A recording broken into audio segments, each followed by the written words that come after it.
Pernah nggak sih kamu merasa kalau laut itu sebenarnya bukan cuma air? Laut itu adalah selimut. Selimut raksasa yang sengaja dihamparkan Tuhan untuk menutupi sesuatu yang belum saatnya kita lihat. Tapi kita manusia, dengan kesombongan teknologi kita, nggak bisa diam.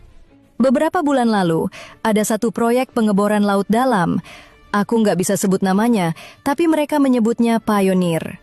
Mereka mengebor di tempat yang seharusnya jadi batas terlarang.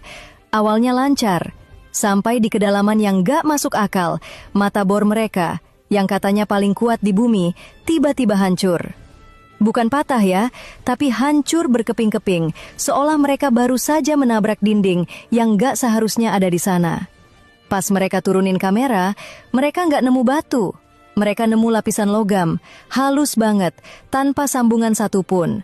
Dan luasnya, bayangin sebuah kota raksasa, tapi semuanya terbuat dari metal yang belum pernah kita lihat di tabel periodik manapun.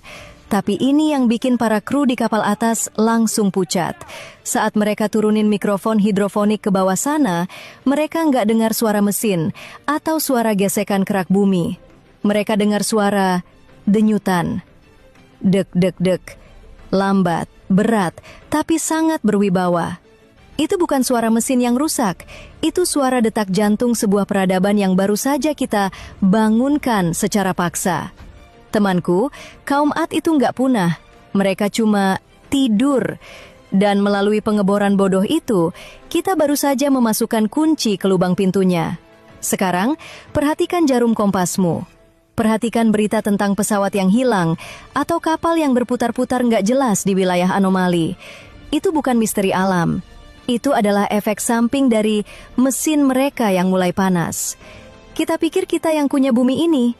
Kita cuma tamu yang nggak tahu diri, yang baru saja ngetuk pintu rumah raksasa yang dulu dihancurkan Tuhan karena kesombongannya. Tapi yang lebih gila lagi, di dalam pusat kontrol yang mereka temukan itu, ada satu ruangan yang nggak bisa dimasuki siapapun. Ruangan yang mereka sebut The Throne. Dan di sana, sesuatu yang lebih mengerikan dari sekedar mesin sedang menunggu perintah untuk naik ke permukaan. Tahu nggak, apa yang mereka temukan di dekat singgasana itu? Sebuah kode bioteknologi yang tertulis di dinding.